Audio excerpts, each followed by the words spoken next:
Night falls on a world without electricity, without clocks, without even a word for universe, and yet the sky's already there, enormous and indifferent, pouring a river of stars over sleeping forests and stone-strewn plains. Somewhere, a small group of humans gathers around a fire, their faces flickering in the orange light, and above them the Milky Way stretches like a luminous scar, so bright that it throws faint shadows on the ground, and someone, perhaps an elder whose joints ache, and whose memory reaches further back than anyone else's, begins to speak about what those scattered lights might be, weaving into the crackling silence the first stories that try to make sense of everything beyond the warmth of the flames, stories in which the glittering band above is a path trodden by ancestral spirits, or the spine of a colossal animal on whose back the world rests, or the milk spilled from the breast of a goddess in some forgotten quarrel. And as the listener's eyes lift to the darkness, no one knows that these same stars will one day be measured, classified, and reduced to equations, without ever losing the power to make a person feel very small and very awake. With each passing generation, those fireside tales become a kind of memory for entire communities,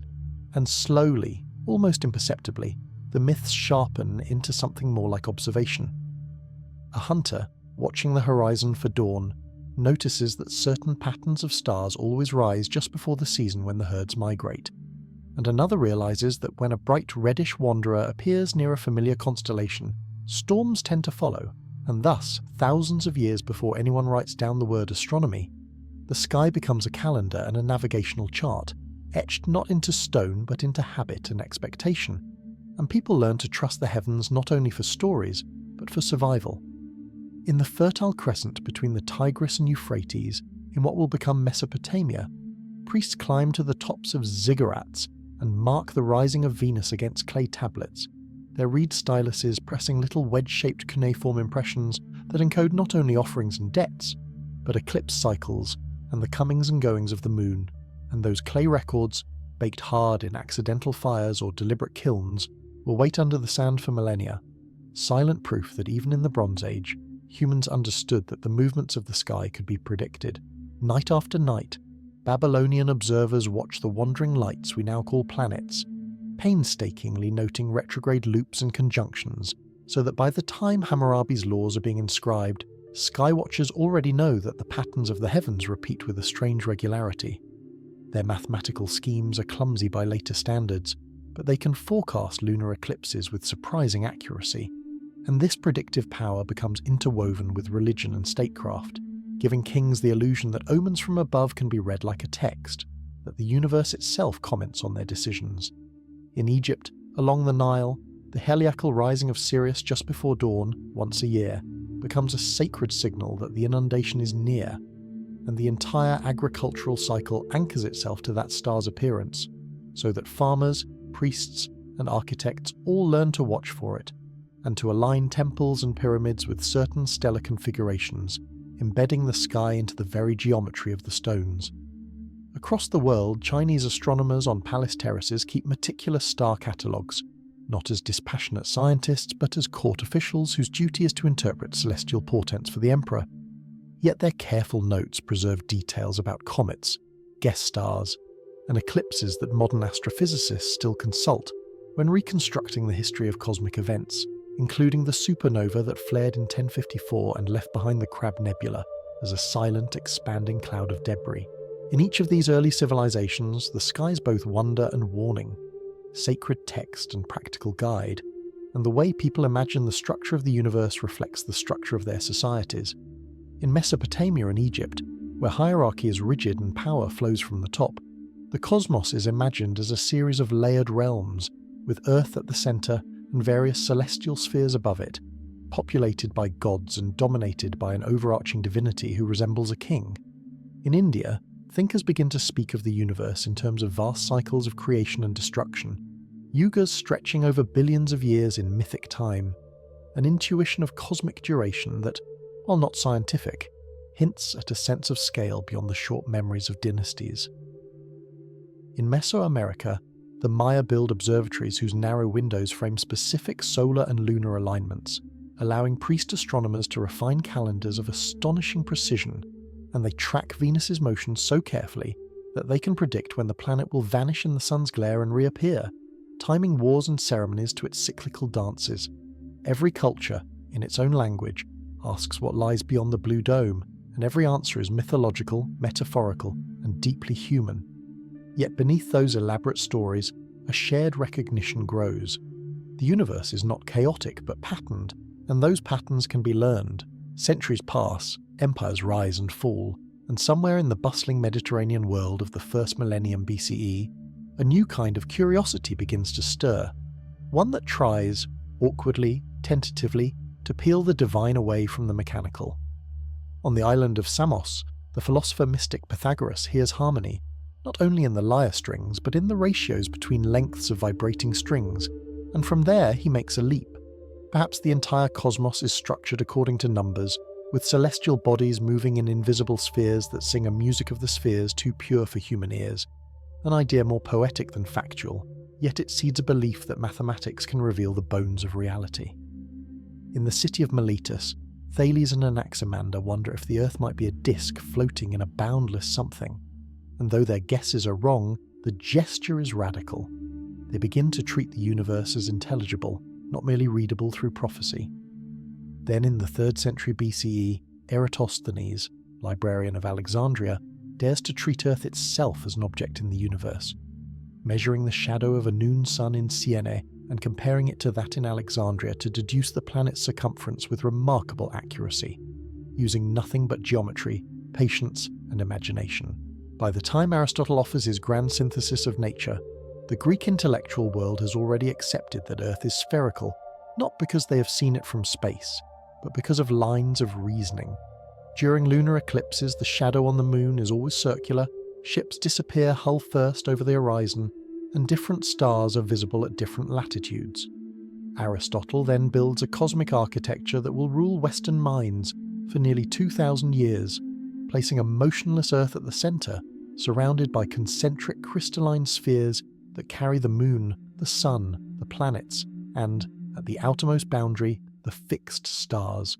All of it wrapped in a perfection that forbids change in the heavens, where only circles and uniform motions are acceptable.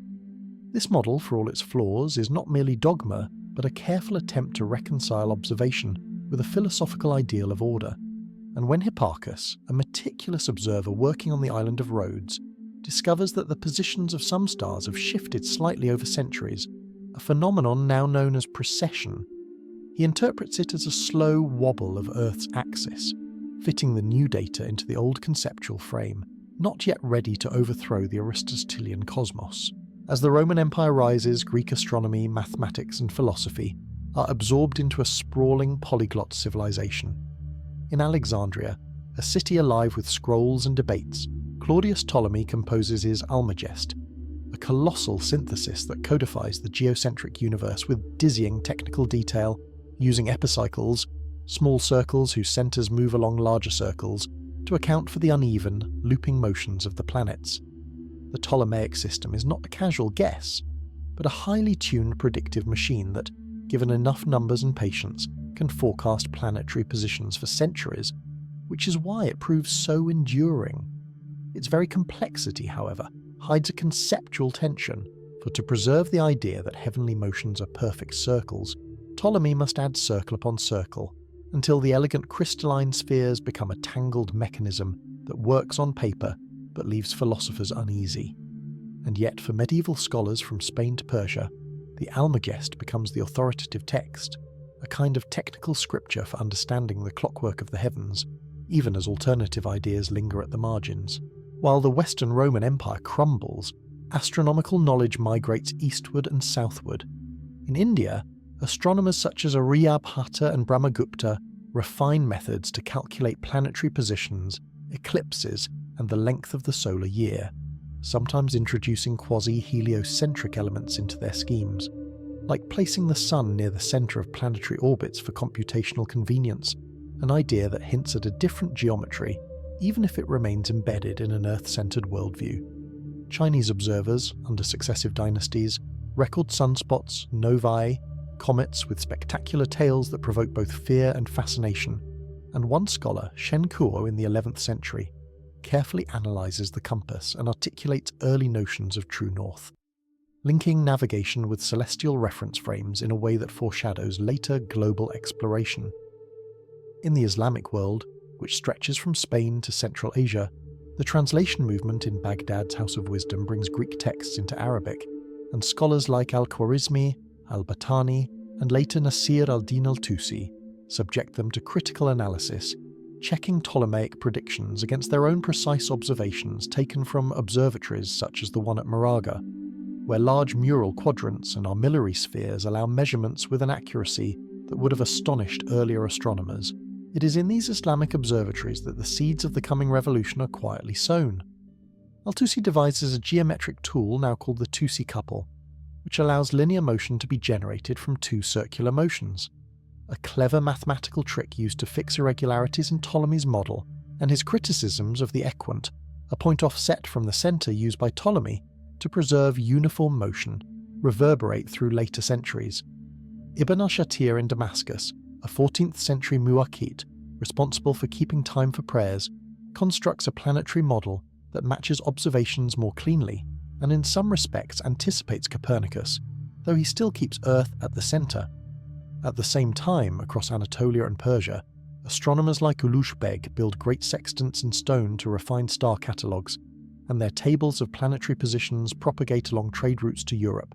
where Latin translations begin to whisper that the venerable Ptolemaic scheme may not be final. These scholars, devout in their faith, yet relentless in their scrutiny of inherited models, show that the universe can be both a sign of divine order and a puzzle to be relentlessly improved, an attitude that will prove fertile soil for the more radical ideas to come. In medieval Europe, where monasteries guard fragile manuscripts and cathedral builders raise stone spires that point insistently upward,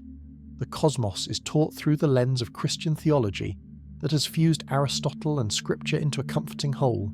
The Earth sits immobile at the centre, enveloped by the celestial spheres, and beyond them lies the empyrean heaven, abode of God and the blessed, so that the structure of the universe has moral as well as physical layers.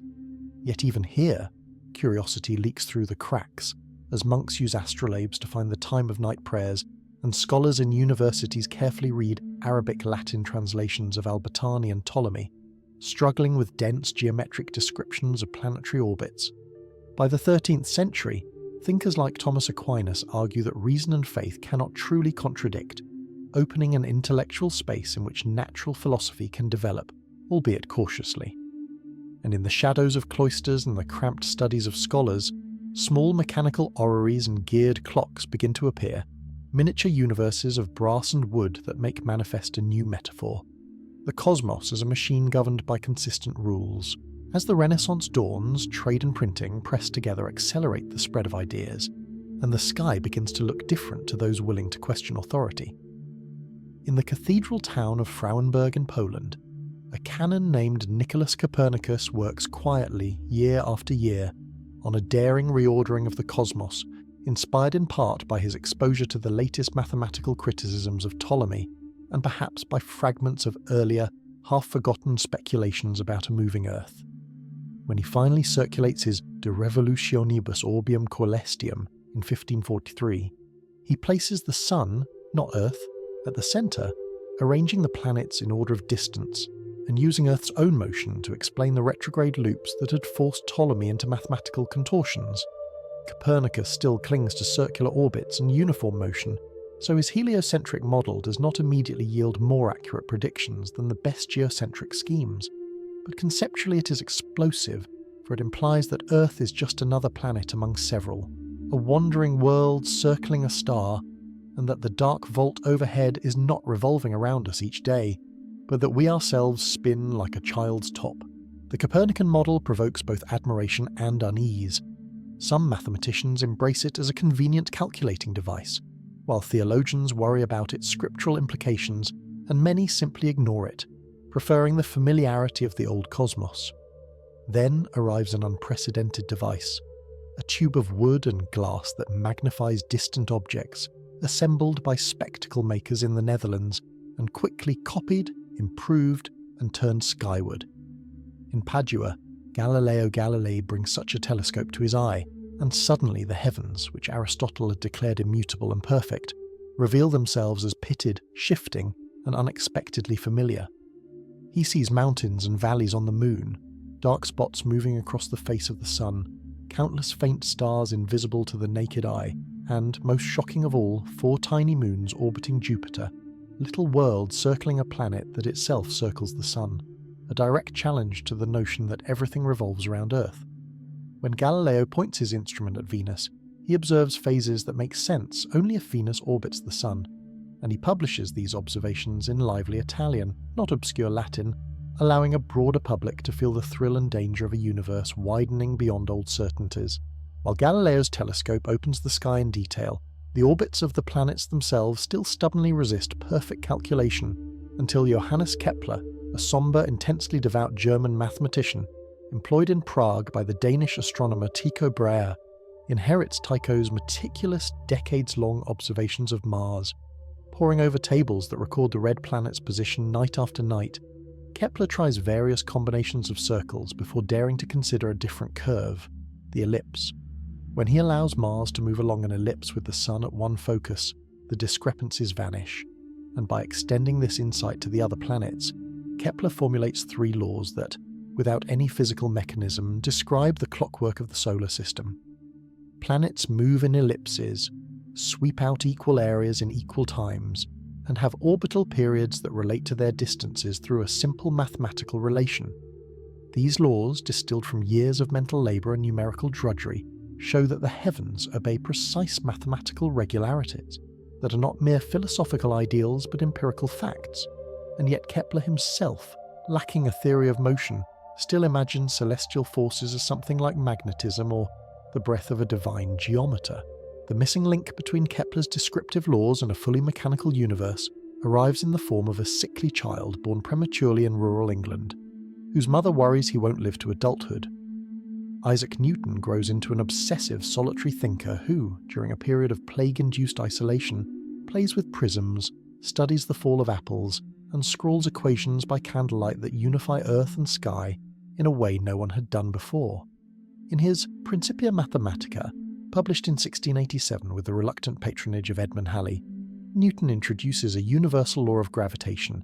declaring that every mass attracts every other mass with a force that diminishes with the square of the distance between them, and marries this to his 3 laws of motion to show that the same invisible pull that causes an apple to fall can hold the moon in orbit and drive the planets along their ellipses. Suddenly the universe becomes a vast arena in which bodies of all sizes obey the same mathematical rules, whether they are cannonballs arcing over battlefields or comets plunging toward the sun. Halley himself uses Newton's theory to predict the return of a particular comet in 1758, and when it appears on schedule, the sky seems to endorse the new physics, cementing a vision of the cosmos as a grand, impersonal mechanism wound up by its creator and left to operate on its own. As the Enlightenment advances, telescopes grow larger and more refined, their lenses polished by artisans who spend their lives hunting imperfections in glass,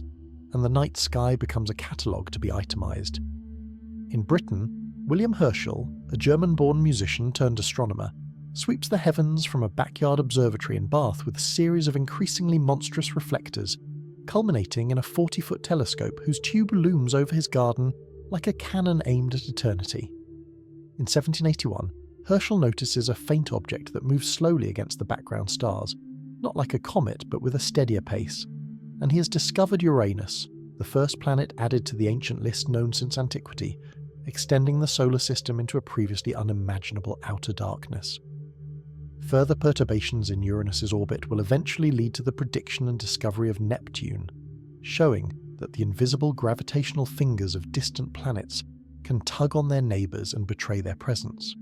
Herschel also coins the word nebula for many faint smudges he sees, some later revealed as star clusters within our galaxy, others as entire galaxies themselves, without knowing which is which, and he speculates astonishingly that the Milky Way might be a kind of island universe composed of countless suns, though he underestimates its scale. At the same time, the sun itself ceases to be a golden disk without detail and becomes an object of intense scrutiny.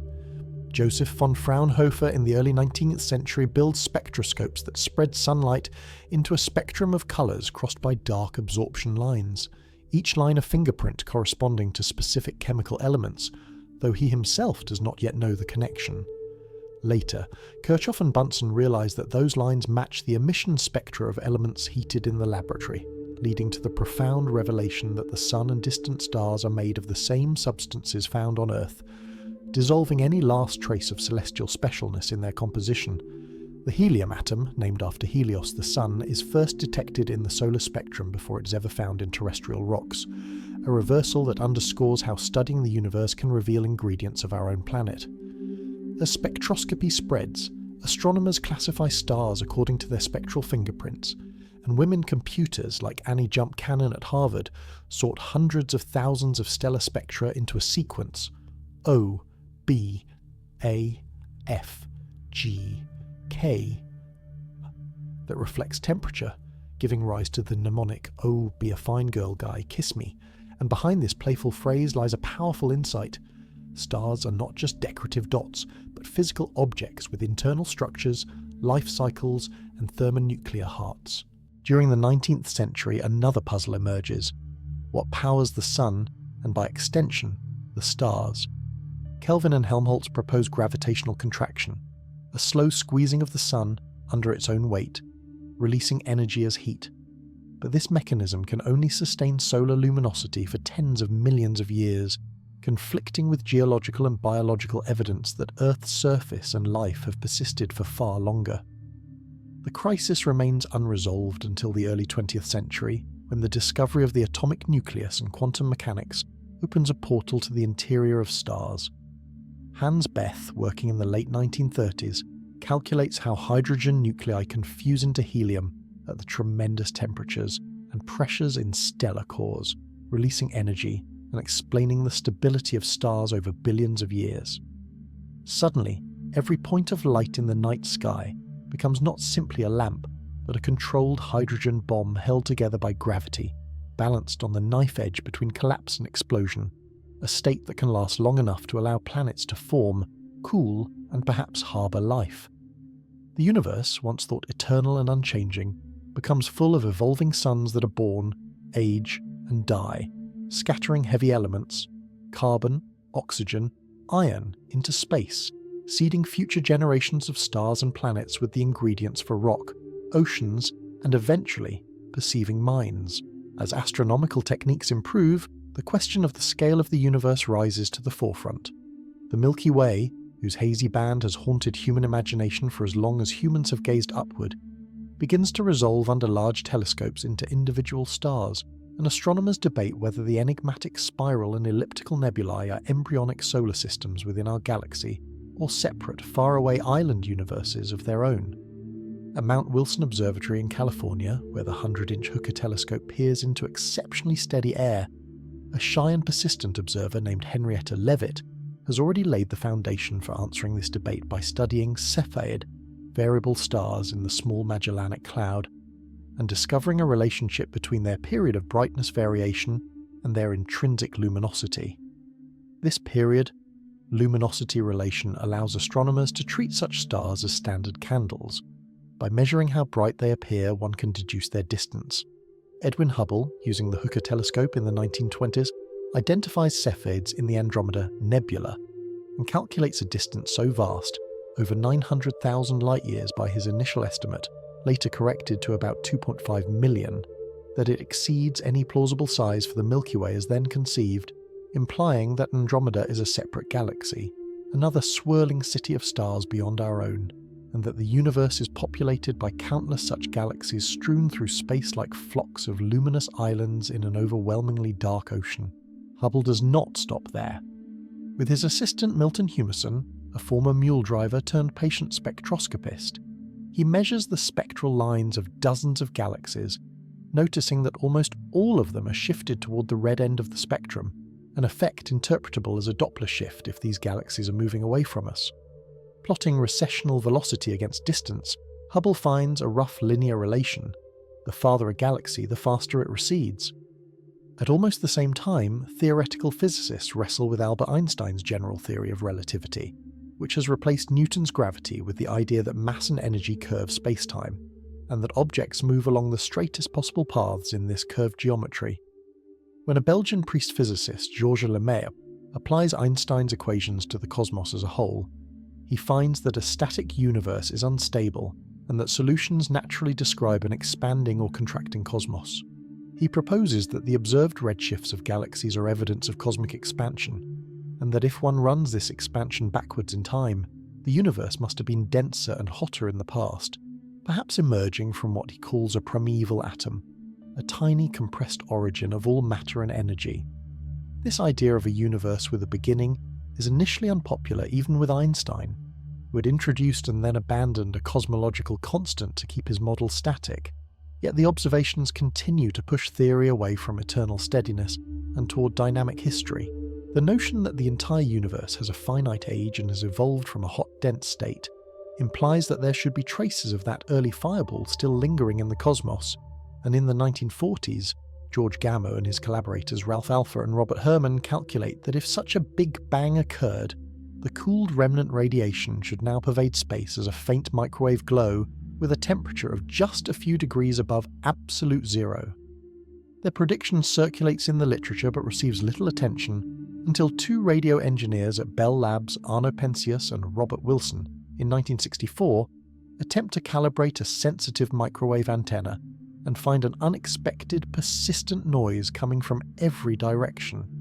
a hiss that remains even after they have chased away pigeons nesting in the horn and cleaned off their droppings. Consulting with a group of cosmologists at nearby Princeton University, Penzias and Wilson realize that the unwanted signal is nothing less than the cosmic microwave background, relic radiation from the universe's infancy, stretched into microwaves by billions of years of expansion, bathing Earth and every other world in a soft fog of ancient light. With this discovery, the Big Bang model gains powerful empirical support, and the universe acquires not only a story of spatial expansion, but a thermal history.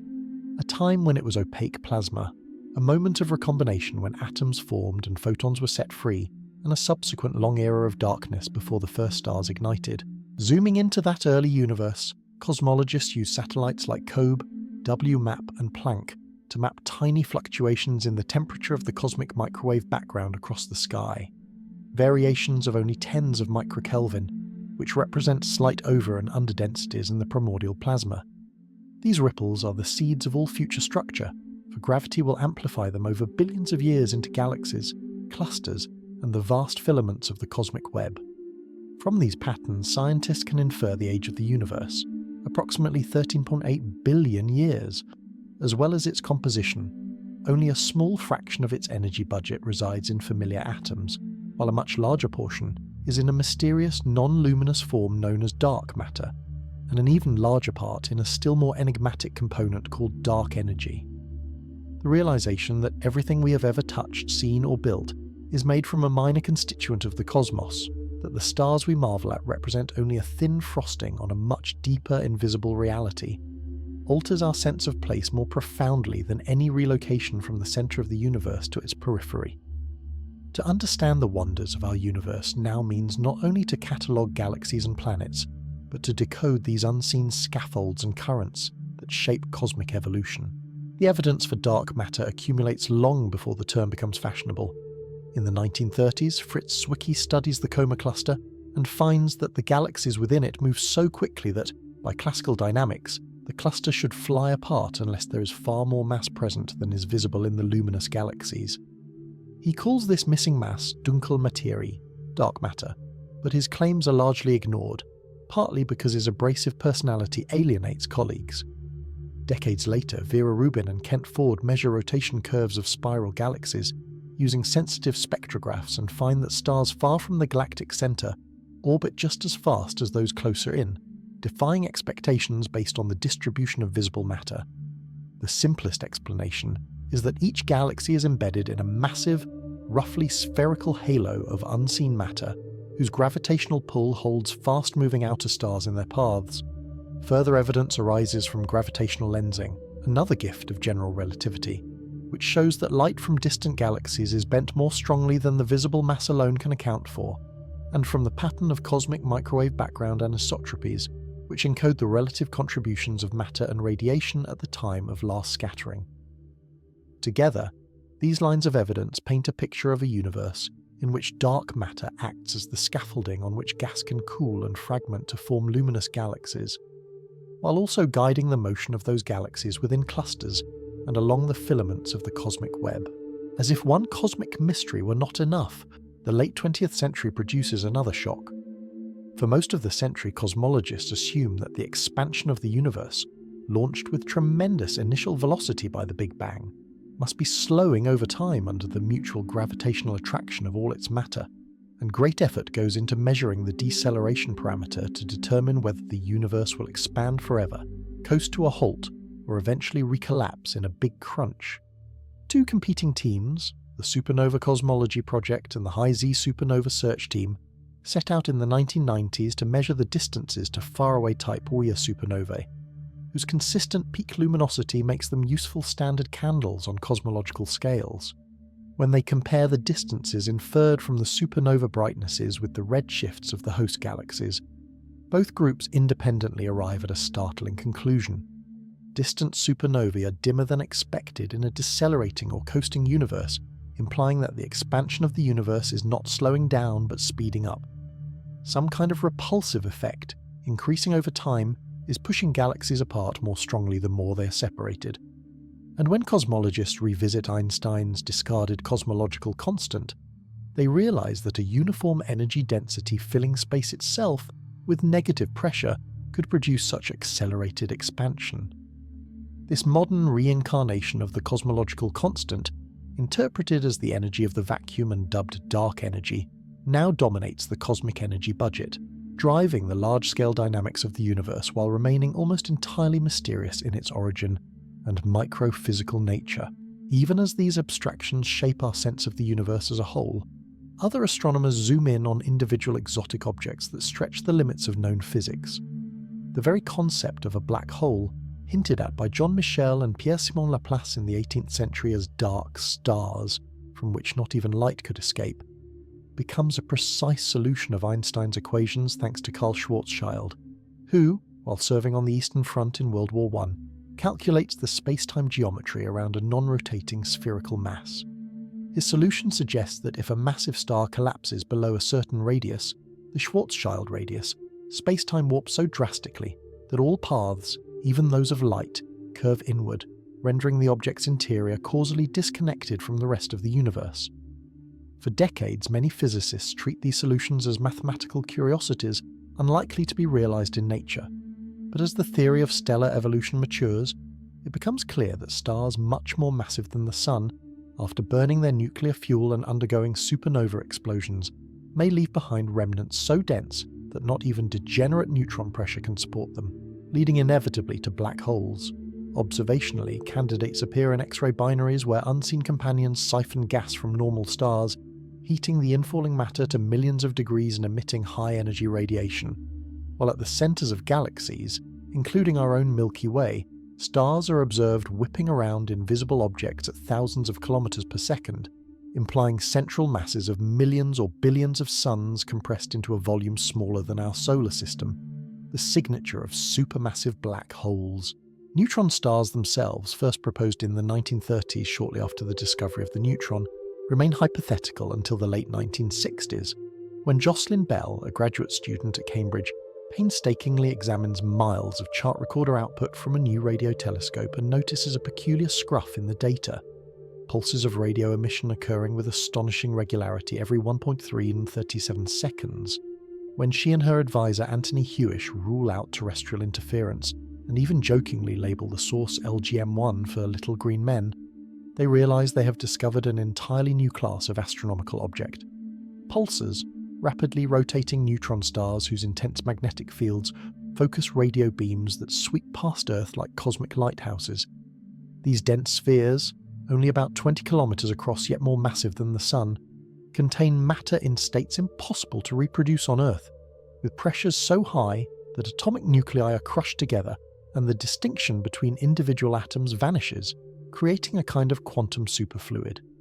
Some neutron stars spin hundreds of times per second,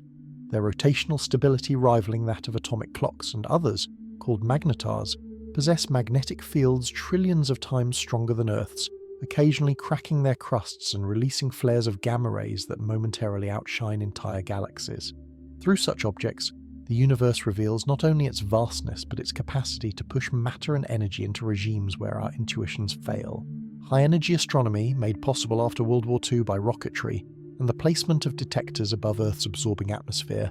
opens whole new bands of the electromagnetic spectrum. X-ray and gamma-ray telescopes reveal the sky as a violent arena of flares, outbursts and jets, where the calm constellations of visible light are mere shadows of underlying turmoil. In the 1960s, military satellites designed to monitor nuclear tests detect mysterious, intensely energetic gamma-ray bursts coming from all directions in space, initially classified as top secret until it becomes clear they are not of earthly origin.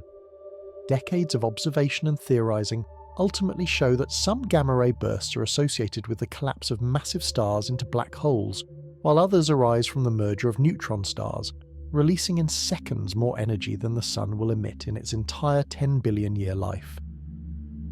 These cataclysms forge heavy elements like gold and platinum and fling them into interstellar space, so that jewelry on human hands carries atoms born in titanic explosions billions of years and light years away.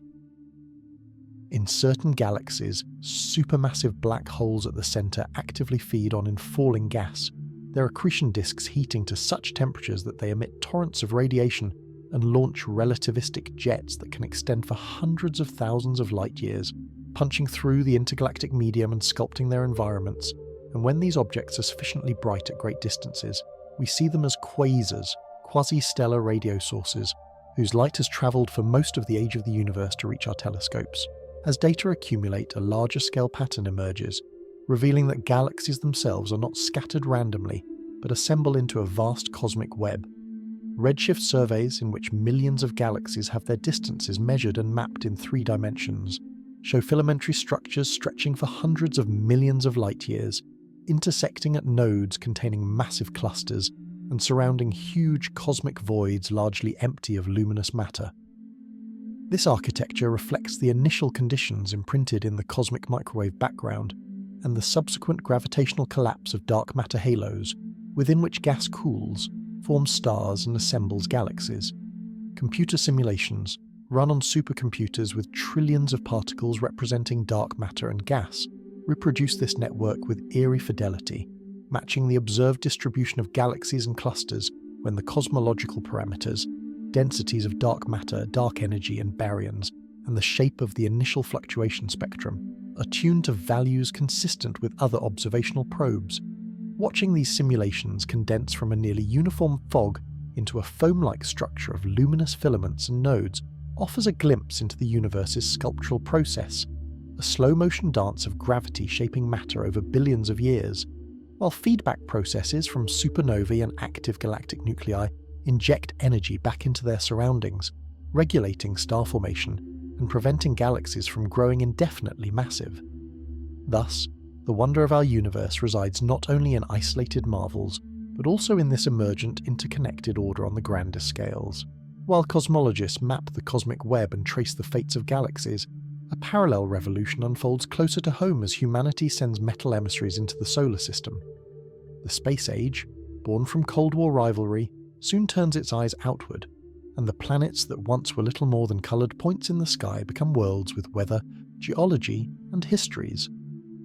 Early flybys by Mariner, Venera, and Luna probes begin to reveal that nearby planets are not Earth-like clones, but diverse laboratories of planetary physics. Mercury's battered, airless surface bears the scars of an ancient bombardment. Venus, shrouded in perpetual cloud, hides beneath its veil a surface hot enough to melt lead, crushed under an atmosphere thick with carbon dioxide, a cautionary example of runaway greenhouse effect. Mars, long the subject of speculative canals and civilizations, turns out to be a cold desert with dried riverbeds, polar caps of water and carbon dioxide ice, and tantalizing signs that liquid water once flowed across its surface. The gas giants, Jupiter and Saturn, display swirling storms the size of continents, ring systems composed of countless icy particles, and retinues of moons that themselves rival planets in complexity, such as Io with its sulfur volcanoes, Europa with its subsurface ocean, Titan with rivers and lakes of liquid hydrocarbons, and Enceladus with geysers venting water vapour and organic compounds from a buried sea. The twin Voyager spacecraft, launched in 1977, perform grand tours of the outer planets, exploiting gravitational slingshots to weave from one world to the next, sending back images and data that transform textbooks and imaginations.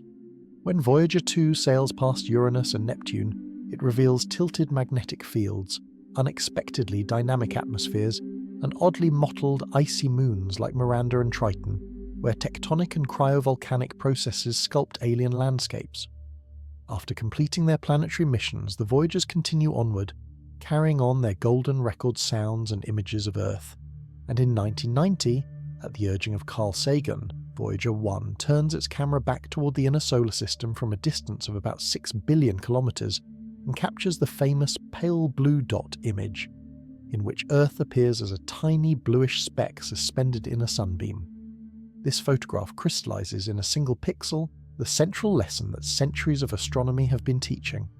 Our homeworld is minuscule in space and time, yet it is also, so far as we know, uniquely alive. While robotic explorers like Spirit, Opportunity, Curiosity and Perseverance rove the Martian surface, drilling and sampling rocks for signs of ancient habitability, orbiters at Jupiter and Saturn observe auroras, storms, and the interplay between moons and planetary magnetospheres, expanding our inventory of potential habitats for life within our own cosmic backyard. Just as spacecraft unmask the true nature of the planets, another revolution unfolds in starlight, as instruments sensitive enough to detect the subtle signatures of planetary companions around other stars come online. For most of history, the existence of other worlds was a matter of philosophical speculation, with thinkers like Giordano Bruno paying with his life for asserting an infinity of inhabited worlds, yet lacking any empirical evidence. In 1992, astronomers Alexander Fulsjan and Dale Frail discover the first confirmed exoplanets orbiting a pulsar, a bizarre and inhospitable environment for planets, but proof that worlds can form in unexpected places. 3 years later, Michel Mayor and Didier Queloz announced the detection of a planet around a sun-like star, 51 Pegasi, using radial velocity measurements that reveal a hot Jupiter racing around its host star in just a few days, confounding prior expectations based on our own solar system. As techniques improve, the discovery rate accelerates, and NASA's Kepler Space Telescope, launched in 2009, stares at a single patch of sky, monitoring the brightness of over 150,000 stars for periodic dips that indicate transiting planets. Kepler's harvest of thousands of exoplanets reveals a universe rich in diversity. Super-Earths larger than our planet, but smaller than Neptune, mini-Neptunes enveloped in thick atmospheres, ultra-short-period planets skimming their stars in orbits lasting mere hours, and multi-planet systems tightly packed in configurations unknown in our neighbourhood. From these statistics, we learn that planets are not rare decorations but an almost inevitable byproduct of star formation, and that in our galaxy alone there may be billions of Earth-sized worlds in habitable zones, where liquid water could, in principle, exist. The next frontier in exoplanet research lies not merely in counting worlds, but in probing their atmospheres for clues about their composition and potential biosignatures. When a planet transits its star, a tiny fraction of the starlight filters through the planet's atmosphere, imprinting subtle absorption features that powerful spectrographs can decode. With instruments like the Hubble Space Telescope, the Spitzer Space Telescope, and large ground-based telescopes equipped with adaptive optics, astronomers begin to detect signatures of water vapour, sodium, methane, and carbon dioxide in the atmospheres of hot Jupiters and warm Neptunes, early steps toward the more challenging goal of analysing smaller Earth-like planets. The James Webb Space Telescope, with its 6.5-metre segmented mirror and sensitivity to infrared wavelengths, is designed in part to push this capability further, allowing scientists to study the atmospheres of temperate rocky worlds orbiting nearby red dwarfs, scanning for combinations of gases such as oxygen, ozone, methane, and carbon dioxide that, if found together and in disequilibrium, might hint at biological processes. At the same time, projects like the Transiting Exoplanet Survey Satellite, TESS, and the planned Plato mission widen the search for planets around bright, close stars that will be easier to study in detail, while proposals for future direct imaging missions envision space telescopes with coronagraphs or star shades,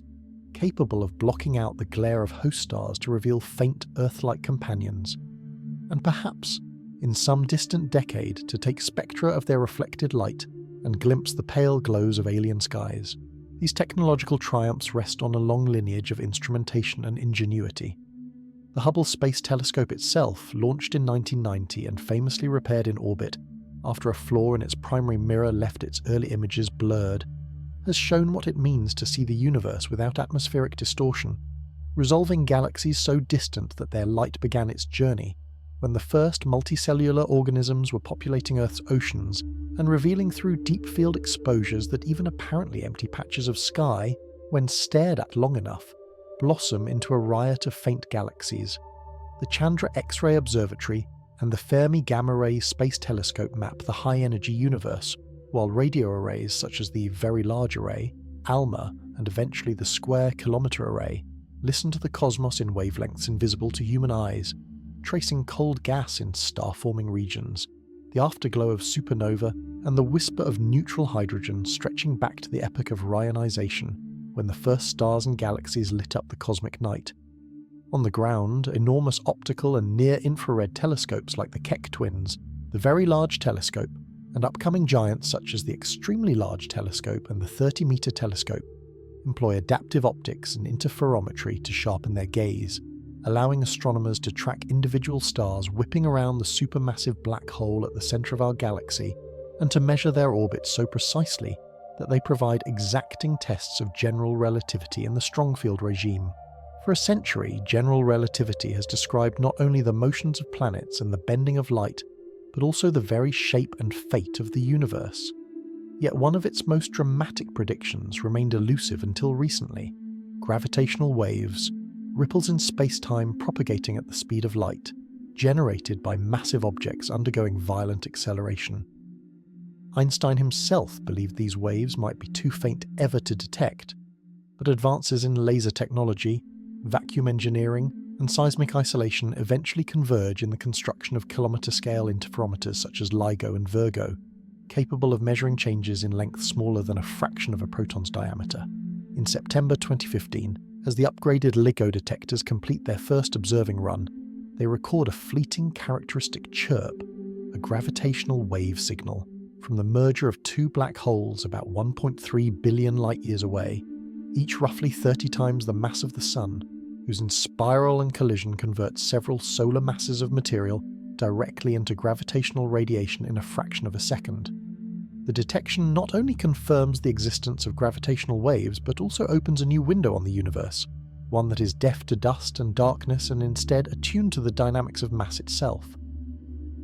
2 years later, LIGO and Virgo catch another, slightly different signal, this time accompanied by a gamma-ray burst and a glow in optical X-ray and radio wavelengths. The merger of two neutron stars producing a kilonova, whose spectral fingerprints reveal the synthesis of heavy elements through rapid neutron capture, directly associating such cosmic collisions with the origin of gold, platinum, and other precious elements in the periodic table. This era of multi-messenger astronomy, combining light across the electromagnetic spectrum with gravitational waves, neutrinos, and cosmic rays,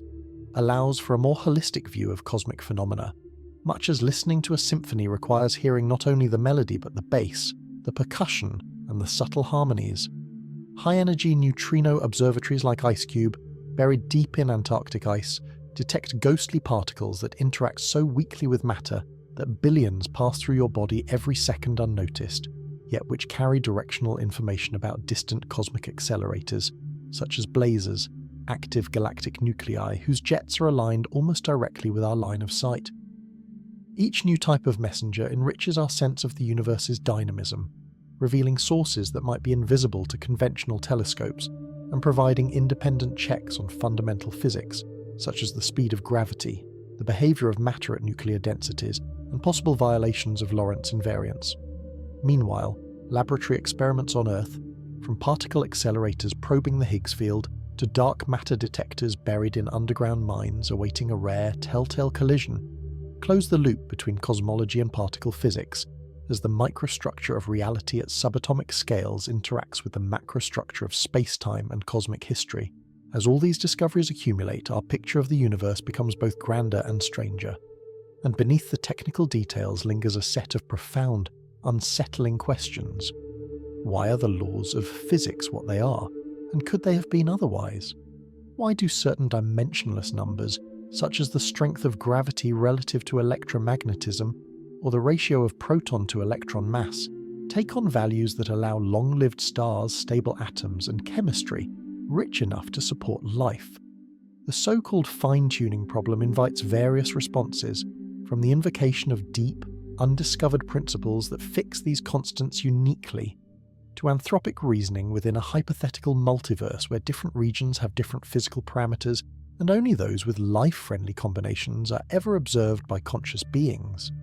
Inflationary cosmology, which posits a brief epoch of exponential expansion in the early universe to explain the observed flatness and homogeneity of the cosmos, lends itself naturally to scenarios in which different patches of space-time inflate into separate bubble universes, each potentially with its own laws or vacuum states. But such ideas teeter on the edge of testability, provoking debates about what counts as science. Yet even setting aside speculative landscapes, the fact that stars can exist for billions of years, that heavy elements can form in their cores and explode into space, that planets can coalesce from debris, and that, on at least one world, molecules have arranged themselves into something that can reflect upon all of this, remains one of the deepest wonders of our universe, binding together cosmology, astrophysics, geology, biology, and consciousness into a single, fragile narrative. In that narrative, humanity occupies a vanishingly small spatial and temporal niche, yet the mind's reach far exceeds the body's footprint. A person standing on a dark hillside with a modern understanding of the cosmos can look up and know, without leaving Earth, that the stars of the Milky Way form a barred spiral galaxy about 100,000 light-years across, with perhaps 100 billion stars, that our Sun orbits the galactic centre once every 230 million years, carrying Earth along on a path it has completed about 20 times since the planet formed, that our galaxy is one among perhaps 2 trillion in the observable universe, each with its own complement of stars, planets, black holes, and nebulae, that the cosmic microwave background filling the sky represents a surface of last scattering, a boundary beyond which we cannot see with light, because the universe was once opaque, and that beyond even that, in the unobservable regions, space likely stretches further than we can ever measure, and that everything visible, from the most distant quasar to the glow of a nearby street lamp, accounts for only a tiny fraction of the total cosmic energy budget, the rest residing in dark matter and dark energy whose exact natures remain unknown. Such knowledge does not dispel the emotional impact of the sunset or the intimacy of a moonlit walk, but it overlays everyday experience with an awareness of scales and processes so vast that they defy direct intuition, requiring mathematics, instruments, and collective effort to grasp. The story of how we have come to know this, starting from elders around campfires telling tales of gods and spirits in the sky,